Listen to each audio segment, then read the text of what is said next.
Yo, it's your boy Jay Hollywood, man. We back to you with another one. Today we got a special guest. I call him Wall Street Jay. Jay Money, corporate man Jay, like big business idea Jay. I got a million names for him, but over here we like to let our guests introduce themselves. And before we get into that though, www.hiphopbusinessdaily.com. Check out the site. I'm sure some news you can use over there, and I can use the views. You know what I mean? YouTube at hiphopbusinessdaily.com, Instagram at hiphopbusinessdaily. Without further ado, I'm gonna let my man Jay introduce himself. All right. Well, thank you for that. Wall Street Jay. That's a new one for me. Jason Lowe. Good friend of Wood here, so pleasure to talk with me and meet everyone and kind of have a conversation. Thank you for the invite. Cool, man. So you're always welcome, bro. So let's get right into it, right? So you are a family man, right? Yes. A Morehouse man. I see the big M on your shirt. It's important that was in focus. So that was negotiated early. Notice I put family man first. Absolutely. That's the most important thing, right? Wonderful. Yes. So I love how you are with your family. How you speak about your children. Everything. Corporate man, businessman, investor.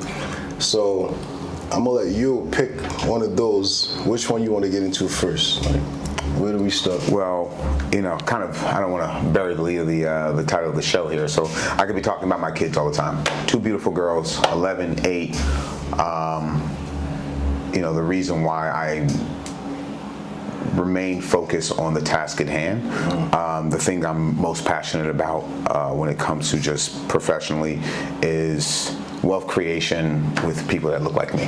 And I would rather spend my time talking and thinking about wealth creation or just having a discussion around what that even means to you, to the audience, to me, and then how we can actually define it for yourself and start taking the steps to making sure that you are creating wealth, right? Not potentially becoming, Bill Gates, Elon Musk, Robert Franklin, but just being able to having more to be able to begin to self-actualize and what that means for you. So I love that conversation, want to have more of them. I want more people to have those types of discussions, and so that'll be really cool. I mean, you definitely walk it like you talk it, right? So you're actually at a black bank right now. Correct. So Liberty Bank. Yeah. So the nickname was a little bit of kind of a dated one. So I recently transitioned to to the commercial banking side, where I focus on corporate development for the country's largest black-owned bank, which is Liberty Bank, based out of New Orleans, Louisiana, and there I focus kind of on the corporate relationships and partnerships for them. So how did you transition from big Wall Street companies to, what made you decide that you wanted to go work for a black bank?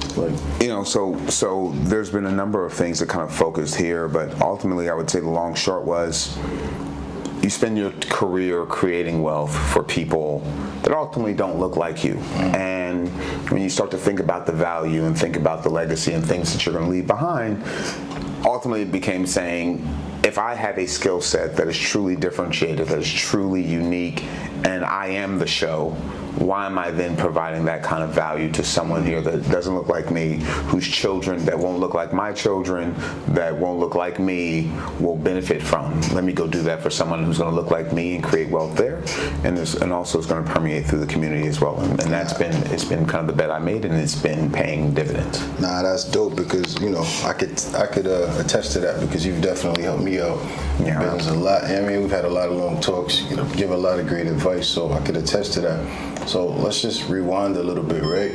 I actually got a chance this weekend. There was the HBCU Classic. I got a chance to spend some time with a lot of your Morehouse brothers and some of your Spelman sisters too. So I see that bond and how y'all kind of network with each other and just have love for each other and look out for each other. So take us back to Morehouse, your Morehouse days, or immediately after Morehouse, and even Morehouse now. How did that shape your way of thinking, and how it makes you want to help your people and just give back? Tell us about that. So I love that question, and I love it for a couple of reasons. One, the impact that Morehouse has had on so many men who went to Morehouse is immeasurable, and more important, hard to define.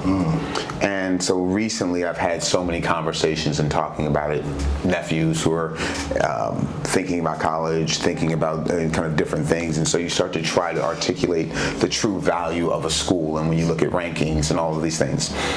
For me, going into Morehouse was a typical kid, if you will, from the suburbs of New Jersey, really, like, I would say promise, but lacked the true focus around what I needed to do. I don't think that's atypical of teenage boys who, you know, are not getting in trouble or just doing, kind of trying to do the right thing, but just are boys. Going to Morehouse was so impactful for a few things. One, it allowed me to focus, it taught me focus and how to compartmentalize things. The main thing is like the curse that most people think about Morehouse College is, oh, it's all male, where are the girls? And everybody makes a joke, I hear them to this day, married 2 kids and still get the jokes about Morehouse and being all male. Yeah. The truth is that when I went to class, I had no distractions. Like, I was able to focus, and more important, because we removed probably the biggest issue, probably in human history, as far as wars and things. Human history. From a man's perspective, as a woman, as far as just like obtaining and like trying to like court and like really just like make a woman get the affection of a woman. We were able we worked through things together as a team. We were a team of rivals. I wanted to compete with you. I wanted to do better than you, but I never wanted to tear you down because we had a common, I don't want to say enemy because they weren't our enemy, but we had a common foe, and we were all going to Wall Street. We were all going to being consultants. We were all going to corporate America. We were going out into the world as a unit. We weren't going out to compete with each other. We were going to compete with our majority partners or colleagues. And so that kind of I would say focus really allowed us to really hone in on the things that were truly important to us. Then when you threw in Spelman in the mix, they were pursuing excellence on their own in the exact same way, right? They were going to classroom void of having to deal with guys, right? So now it's not about getting, I'm assuming I never had a class at Spelman, but you're not trying to, doll yourself up to impress anybody who's not going to be there. And so now you're able to hone in on those things, especially at that critical time, 17, 18, 19, 20, those early 20s, and then be able to get there. And so part of that there, and so now what we have is this us against the world mentality, right? Because we are all able to go ahead and find the things, in my opinion, that were important, and then we were able to come together and then have a good time, but it was never in competition. My Spelman sister never competed for me for that job. We competed with the person from Yale. And so therefore, I'm never going to gatekeep you from that information. And I think that's what spills over to today. And when you see that love and you're in those kind of ups, and I saw you in the suites and stuff, and it was really cool to kind of be up there and be a part of that process. But we're not gatekeeping today. 20-something years later, there is no gatekeeping. And so I think that was kind of the genesis of we were able to hone in on the task at hand without the distraction. And then we were able to then be able to find a release with being able to have kind of a social kind of party time that most college kids want to indulge in. And then now we're gotten to a place where, multi-decades out, we're able to now understand exactly how that shared kind of past, but also understand that we are still working towards the same things. Now look, but there was some classes down there where it was like men and women, right? Oh yeah, you can take classes. You can take classes, but Morehouse Liberal Arts School, Spelman Liberal Arts School, I don't believe, and again, you'd have to talk to a Spelman grad or alum for this one, but I don't think they had business majors. I think they were all econ. I believe that was the case, and we had a business department, and so there was you could take business courses, so we did have, especially as you got into the higher level business courses, they would come take classes there as far as electives, but for all the English, college algebra, all the other things, those things. You were sitting in a pair of sweatpants that you hadn't washed in 3 weeks. So immediately after that, right? So would you say Morehouse helped you get your first gig on the street, or how did that come about? We came in army. There were armies of us up here, and then that again built another layer of camaraderie and friendship, because there was a group of us that came up to New York City post graduation, and so there was a number of classes that had tons of Morehouse alum in them. So we had big brothers, Spelman sisters, and we had big brothers, big sisters here helping us be that kind of that light post for us. But also we came up here, and 20, 30 guys are from a small class or from up here at the same time doing the same thing. You know who you're going out with, but you also know you have to go to work on Monday. So everyone is there responsible, and it becomes kind of a family. And so you just build that over time, helping you find that first, that second job, business school applications. There's a whole host of things that we're just able to do that even to this day, if somebody here going to business school, I guarantee you that there is a person who came out of business school 20 years ago is willing to sit down and talk to them about the application, though they probably have changed it completely. So if you had a son or one of your daughters wanted to go to another school, you help them with the tuition, or? So it's it's very interesting. I would not feel that way if I had a son at all. I very much would be we're Morehouse or bus. I recently had a conversation with my daughter, my 11-year-old, about Spelman. I think that was on Friday, and she was asking me about whether or not this was a college that she should aspire to go to. And so I was like, put the work in. That was a pregame for the HBCU classic. I think that was what it was. So look, let's get to the money, man. That's what me and you talk about the most, right? But I just wanted a little backstory. Like, tell me what you into outside of work without telling people all your business. And one thing that I want you to touch on, right? You and I were speaking about black businesses and how they basically trying to give out money, and there's a program at your bank and other banks, like via Chase, I think it was the bank you told me about, and they just putting black businesses on, or minority businesses. I don't like to say black all the time, but like get into like capital markets a little bit, and what you're doing outside of your 9 to 5 to get to the bag without telling too much of your business, but just put the people on a little bit of game. Yeah, so when you're thinking about creating passive income,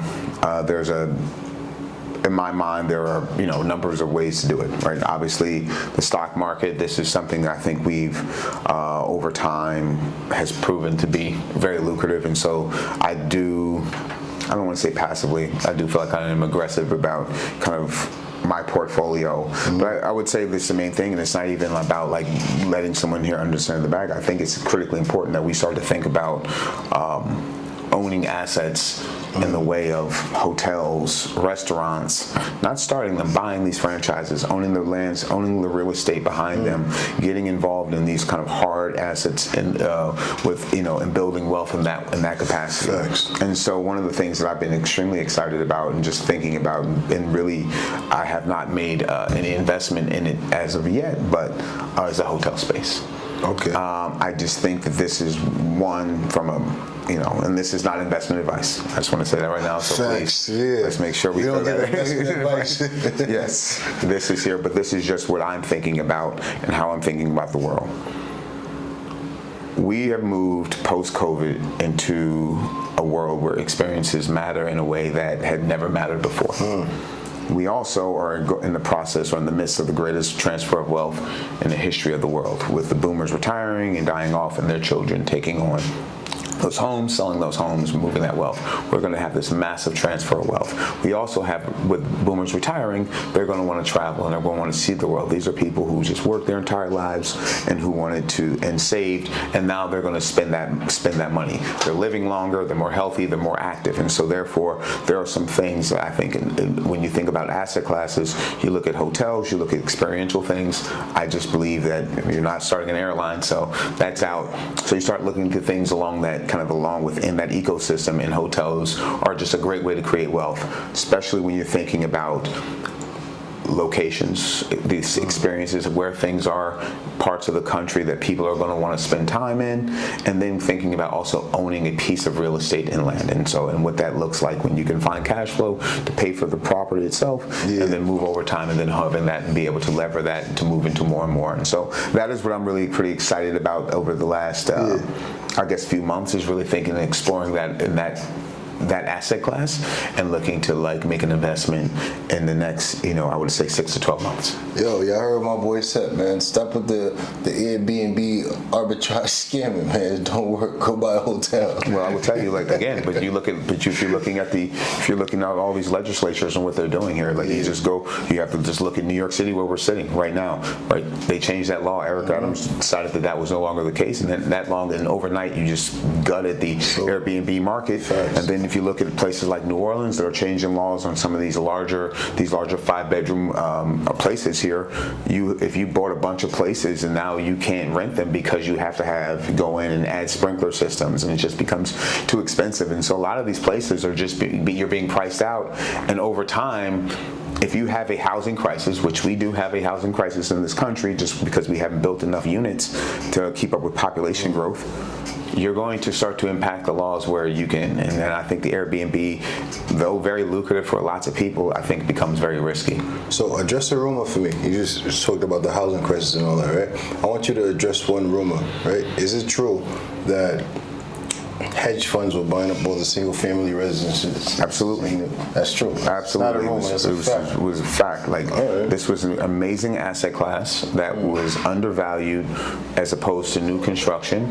And so when you think about rental markets and where people were going and Airbnb and all these things, the returns, because of the cash flow coming back on them, the returns were astronomical, and they were buying them up in buckets. And also, it's math. We've had the same amount of housing starts in this country probably for the last 40 years, and like the population has exploded and we just aren't keeping up. And so if you think about, like, people need certain things, you need to have a place to live is one of them. And so if you're just saying that all these young Gen Zers, or in the millennials, Gen Zers are looking to buy homes, well, it's easy to kind of get in front of that. And so it's they have definitely been buying up homes. All right, man, that's dope. I was talking to somebody earlier about like the pandemic, right? So listen, I know 2008 was like one of the greatest transfers of wealth, and I know this year that started. I remember me and you talking. You was like, "Yo, a lot of people are gonna make a lot of money this year." You told me that, and I said, "Yo, bro, the market is already." I think he said it. She's like, "Yo, but that shit happened. You were right." Now, what do you think happened like during the pandemic versus like 2000 and the crash of 2008 versus the pandemic? Like, tell me what's the difference in those two that you see? So this is just the musing of a man who likes to talk. So again, the difference that I would say here is that the 2008 was very localized to the banking sector. Okay. Right, so it was focused purely on the banking sector, and not just the banking sector, but on compressed bad mortgages, right, CDSs, right. So like when you start to dive into those things where you're pulling out the best of something and making it and then calling it something else. So it was very localized, and because of the stress it put on the banking system, it threatened everything else. But the health of the economy was not in jeopardy. The difference that happened in 2020 with the pandemic was that it supercharged at probably the largest portion of our economy, and that's tech, right? So when you literally say tech is probably driving our largest companies, Apple, all these companies are our biggest companies. They're creating all the IP that's in our country. All of a sudden here, you shut down all traditional businesses, and you take all of that money and you throw it over into what has actually been kind of the driver of innovation and technology in our country to begin with.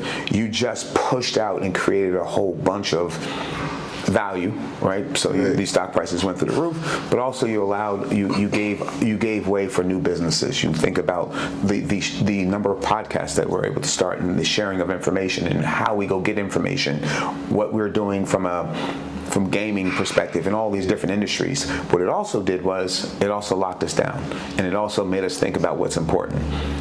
If you never went to a national park, no one ever thought that national parks would have a problem with too many visitors. Right. Now you have to get appointments to go see Yosemite, or you have to go, if you want to go to Glacier National Park, it becomes almost like a lottery system. And that's because it changed the way we thought. And so I think what ended up happening was it shut down the economy for the, I guess it was a year and a half, 2 years, sent all that money and all that flow over to tech. And so we were able to kind of move our lives through Instagram, all the things. And then when we came out, we went back to having really nice things. And we also did a lot of online shopping. And so people were buying Fendi bags and YSL, and because they had the money to do it because of PPP loans and anything else that were coming through. NVIDIA, a fluke or the real deal? A real deal. It's the literal driver behind all AI. It's like literal driver behind. If you think AI is a real thing, NVIDIA is literally the engine in which it's built on. Like you can't get around that. All right. So once again, not investment advice, though, right? Not investment advice. Look, but it's just the driver. It may be overdone. AI may be overdone. We don't. That's like you have to make that decision for yourself. But if you believe in AI, the engine that AI is built on is NVIDIA. All right. So let's get back to the kind of original question that you just skipped all over. Oh, I did. My bad. It's all good. Let's get into the SBA and minority-owned businesses. Yeah. That's money that's out there for them, bro. So there's a number of programs out there in general, and I think what we'll do is I'll get them over to you, and maybe even link them on the website just to make sure they go. So instead of just watching this, you have to go get some clicks, get them as likes. There you go. That's how we're going to gatekeep. That's how But so there are a number of programs within banks that actually provide lending for small businesses. I was actually just what is it? Mellon Bank of New York has a program that is geared specifically to lend to small businesses, minority-owned small businesses. Any MDI, which is a minority depository institution, we love lending to minority banks, right? Like we work with a number of programs. So there are programs out there. Microsoft has a program. United Airway. These are programs that Liberty Bank actually backs for. Works with these companies to provide loans for small businesses, for minority-owned Black small businesses, and most Fortune 500 companies now are working with banks to provide their vendors with opportunities to be able to support their contracts. We're not gonna give up all the game, right? Yeah. But let's give up some of the game. Like you keep saying, there's a number of programs, this and that. Okay, let's speak on one specifically. One specific program. That you know about. So I will say this: it's if you are in the tech space, right? Because these things are not just, hey, here's some money that you can go grab. You're in the tech space and you're looking to get some money or to kind of move your product forward. Right. So there's it's BPGI. I can't think of. I know it's BPGI, but it's Microsoft's initiative to support Black tech businesses. They're backing loans, paying the processing fee for you to move forward. And I know that because we do most of the loans for that program. Right. But that is backed by Microsoft, and the pool of money that they have was about $35 million, and that may continue to grow. Cool. So we here for everybody, right? Mm-hmm. So I want to switch gears a little bit. All right. We've been talking like a lot of big money talk. We talk Morehouse College and all that, but speak to the people that's like more short-sighted, or the people who probably can't comprehend the things that we've been discussing thus far. You want to like dig yourself out of a bad place and get started on the right path as far as financially. So I would say what's your advice for that? Yeah, number one advice. So if you are stuck with payday loans, right? Seriously, and this is here, and this is my. Cash App got loans too now. But my CEO has a war against payday loans, right? So they are debilitating to a person to get out of loan, right? These are such small loans, and the payments are so high. Reach out to Liberty Bank. Go to libertybank.net. Shameless plug. But this is specifically for payday lending. I'm being very, and I want you to come to the website regardless and everything. I'm not joking. Yeah. But what I'm saying here, if you are trapped in payday lending, get in touch with Liberty Bank or any MDI, any black-owned bank, any minority depository institution. There is a full war against getting black people, people of color, out from under those loans, right? The difference of $400 makes a tremendous difference in the lives of so many people when you're thinking about investing or getting forward or investing in anything. It could be your education, it could be your health, it could be anything here, but there's lots of ways to invest. Reach out to a black-owned bank, reach out to Liberty Bank, say Jason and Lo sent you, and we want to help you get out from under that loan. We want to be able to refi you into something more manageable and move you forward to a path of financial freedom, right? Getting you the literacy around protecting your finances and how you should be moving forward and thinking about your future in general. And that is something that I know my CEO, the president of our bank is amazingly passionate about, and it's such a great thing. But I would say if you want to talk about just let's get out from under that bad debt is the first thing. Or let's also reach out to your community banks as well, because you would also find you have a tremendous amount of credit card debt. You're paying 25, 26%. Most of these community banks, I know Liberty Bank, we're coming in around well below the national average, and I think we're in somewhere around for prime credit, I think we're around 9.9, right? So like if you think about like what that savings is, if you have $70,000, $20,000 worth of credit card debt and you're paying 24%, it's a big number to crack every month. And if you can get those payments down, you get out of that debt quicker, you actually have some relief that you can pay for maybe a bigger apartment, maybe you can get a car, you can get a better job. There's a lot of things here that financial freedom comes from, and so we're not thinking about, everyone always wants to know what's the stock, what's the thing I should buy that's going to get me there. No, get your house in order. Get your house in order so that you can actually move forward. And this is a marathon. Maybe you don't have marathon-like time left, but it's still not a sprint for you, right? It's still time where you're going to get into the race and start to run, and lots of things can happen for you when you're doing the right thing. Cool. Let's take it up a notch, right? Somebody who, no credit card debt, no payday loans, starting a business, just starting out, or your business is doing pretty well, you need to scale up a little bit, like say you sell, I don't know, necklaces, jewelry, total beauty, but whatever. Like give some advice for like a small business that's trying to scale up and get to that next level, and you don't got credit card debt, and maybe you're living good already, but you're not living that millionaire lifestyle yet. Like, again, how we get to the bag? It's the process of understanding that you are already what we like to call dry powder, right? So you have to take your right shot. Like you already have a ton of dry powder. You're going to be in a position where you can focus your energy. A couple things I would say is, one, start to understand and document where your successes are, where your superpower is, understanding exactly what you're good at, right? You find that, hey, I'm selling cosmetics. It takes me 6 months to get rid of this. Man, I can't keep this. Well, how do I get more of that? Who's putting me into this? Why are they buying it so fast? Understanding your business in a way of like saying it's bigger than you, looking at the curvature of the earth, instead of just saying I just have my one part to play. That's a great thing to do, especially if it's making you money. But if you want to grow, you have to start to understand the why. Start asking the question, why are they buying this product?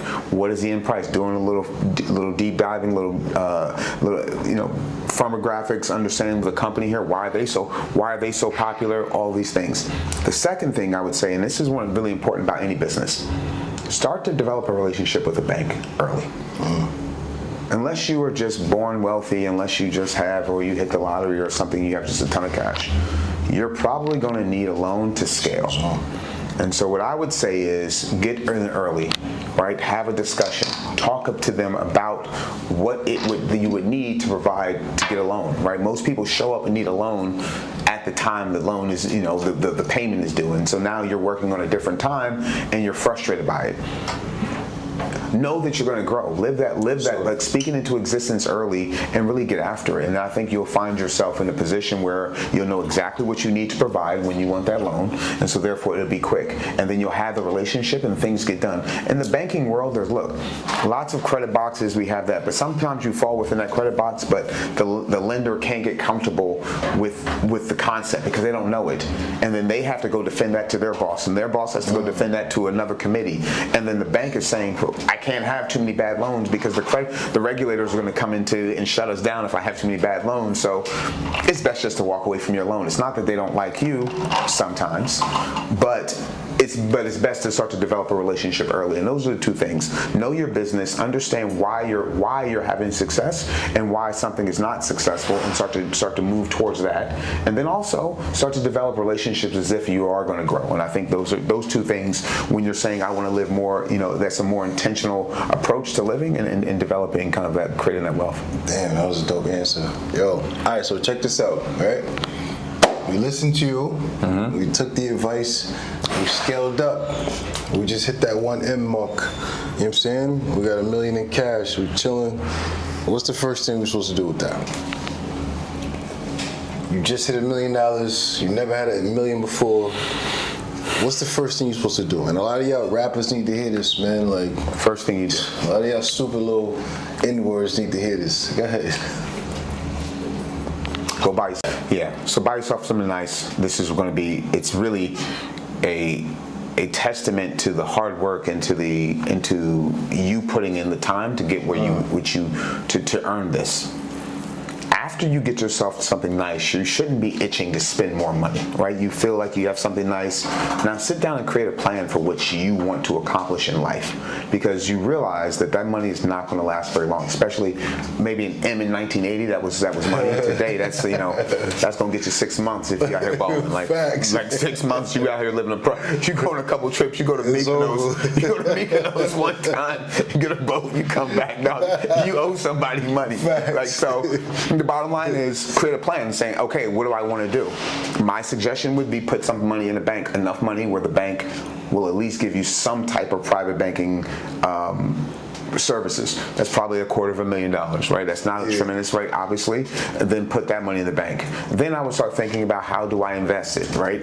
Like, what am I looking for? Do I need money off the back of this? Now, investing is not just stock market. It's not just buying a house. You might be pouring money back into your business, right? You may be able to say, hey, all right, this is what we're doing. We have to do, right? I'm a rapper. I just got this thing. I just got it popping. Do you need to invest in a tour while your song is still hot? Like, is that something you need to invest in? I don't know. It's not my business, but like, invest. Don't spend. Don't live lavish. Invest in your craft, so that if you think because if it was a hoax, go get a job. If you got lucky and hit that $1 million, go find a job and put that money in the bank, and you'll be fine. But if you believe in yourself, invest in yourself. But again, buy yourself something nice, create a plan for the money, how you want to spend it, put something away so you have somebody's going to reach out, going to give you a little bit of credit, someone's going to give you some advice, and you're going to have access to some of these larger banking services that are going to help you in any way, shape, or form. And I think that would be kind of what I would do with that $1 million. So let's bring it full circle, right? That's what you would do with an M, right? So you talk about helping people a lot. You talk about your people he hating. Let me put you on the spot real quick, right? You just hit that 1B, that $1 billion mark. Or even forget the 1B, you just hit that half a B. You know what I'm saying? You just got your first 100 M's. What's the first, I'm not even gonna tell you the first one thing you're doing, because that's not fair. What's the first 3 things you gonna do with that? So let's just say here it all comes at one time. Let's not even say this. Don't say the B. Just say the first 100 M's. You can say B. Matter of fact, I don't even know if you made your first 100 M's. You probably already made. No, yeah, that is. So let's do the 500. No, that is a 100. I can say unequivocally. I can guarantee you that is not happening. Wall Street Jim. Not even close. First, get your first 100 M's. So what you doing, man? For 3 things. I'm gonna be fair. So 3 things. So let's just so there's an opportunity here that I earned money, non-lottery ticket or something like that. The first thing that I'm gonna do is, again, I'm gonna go buy myself something nice. I'm not gonna lie to you. Like, I'm gonna buy myself something nice, and it's not because I'm looking to, because most people won't know I have the nice thing.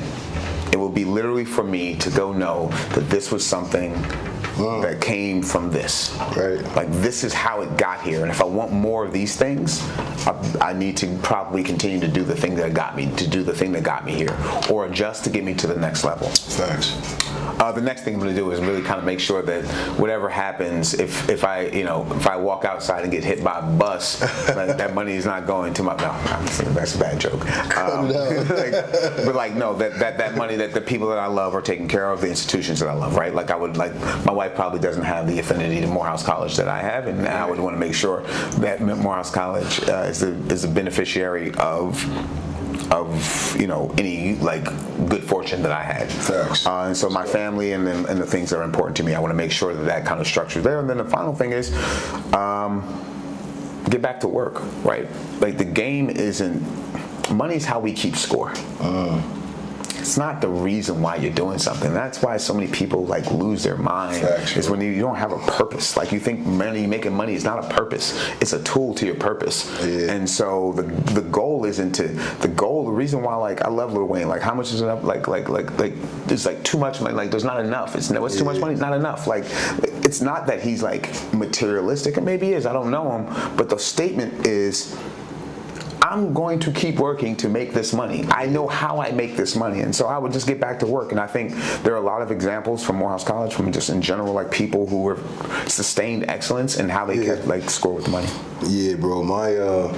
That's funny you say that. My thing is like, my measure of success is whether or not I'm able to wake up every day and do whatever I want to do. Yeah. You know what I'm saying? Like to me, like that's like the ultimate goal. Like I don't have kids, but if I did, I always said to myself, like, yo, I want to be able to pick my kids up from school at 3 p.m. if I want to. I want to be able to take them to school. Like I want to be able to. I don't have to call off from work. You know what I mean? Like that's really what I'm chasing out here. That's what I'm living actually. Yeah, it's great. So, but also I love the thing that you're doing, man. Yeah. I really do appreciate when I can talking to you. Like the conversations I have with you about how you go after your businesses, right? That is oftentimes I think people want to compare the Robert Smiths of the world to or a Jay-Z or someone else to another person, and because it's not symmetrical, right? Like it's not a 9 to 5, but there's sustained excellence in the idea of saying, how am I going to source something? How am I going to bring it to bear? What's the creation? What's the creative process that I'm going to sit down and do every day? And more, oh, by the way, it's not just one thing. It may be 6 or 7 things. And so for me, I don't have the creative ability or maybe even the focus to be able to say I have 8 things I need to accomplish. All of them are vastly different, and then there's going to be kind of a successful outcome. Whereas I need to be able to say I am focusing on corporate lending today, and that's it. And so I really appreciate, watching or having a discussion with you, because it's fascinating for me as just a person who loves to talk about business. It's great to talk about you, listening to you talk about whatever business you're talking, or business line you're talking about that day, and we're moving there. I'm a creative, bro. Like that's what I do. I create, you know what I'm saying, and I produce, and I've been doing it for a long time. I don't give out free source though, so if you want a consultation, you know what I'm saying, holla at me on the website. That was not planned, by the way. Phone numbers on the website. Yeah. You can get, I'm serious though, but I'm doing consultations. I ain't really selling courses and none of that shit that these fake gurus be doing on the internet, taking your money. That's how they get rich, but I'm really living a life where I'm really doing things that they talk about on the internet, but I don't talk about it because I'm too busy doing it, you know what I mean? Or too busy enjoying myself, or just doing what I want to do. All right, so just bringing it all in, right? Like we talked the money, we talked everything. Let's just talk about how you relax. You and I, we smoke cigars together. That's what we like to do. So talk to me about sticks, man, because you always, you got the exclusive sticks. Like, pause. Talk to me about cigars. No. And what you like to drink with your cigars and all that. Like, just bring the people up to speed, man. So I am a very specific American whiskey drinker. I drink bourbons, ryes, but American whiskeys only. Do not pour me a scotch. I will not drink it. It's swill. It's drinking campfire water. But what do I like to drink? I mean, bourbons. I'm not really that picky on the bourbons. I mean, I can get picky, but we'll see. The cigars, though. Cigars, so if I'm gonna, so I like a full body cigar. Right. If you had to say where do I want to always be smoking? I love the Opus X line. That's from a 12 Fuente, and then the Padron line. So the anniversary steaks, those are the anniversary cigars. Those are kind of where I really enjoy the smoking just all the time. That's how I relax that. And then I like to be in nature. A fire pit. You give me a fire pit and a cigar and a drink, and You always be talking about going in nature, bro. Hiking over bro, no. I don't need to be hiking. I'm definitely not going to be hiking. I'm going to be sitting in front of a fire pit and smoking a cigar. And that's where you want to find my happy place. Give me a fire pit, a cigar, and a drink, and I'm good to go. Nah, keep it rolling. Bro, listen, we're going to wrap up. I'm starving. I'm going to keep it real. I want to get out of here. I want to go smoke a cigar and I want to get some food. I appreciate you coming out, bro. I appreciate you as well, talking man. a long time. Yo, come in, bro. I want to give a shout out to my cameraman. Come in. Nah, it's fine. Come. He's killing my vibe. I want to give a shout out to my cameraman, Media Matt. Yeah. You know what I'm saying? What is it? Matt _ media or media _ Matt? Media _ Matt on the gram. Also want to give a shout out to Miss Spellhouse over here. Her interview was next. Miss B Crystallized on IG. You know what I'm saying? I'm not even going to talk about what she does because that interview is coming up next. Oh man, that would have been great. I'm gonna miss that one. Nah, you can sit on the side. Yo, anything you want to say before we take off? This has been great, man. Thank you. I appreciate it. Yo, listen, hiphopbusinessdaily.com, at Hip Hop Business Daily on YouTube. I am Jay Hollywood, man, and we are gone.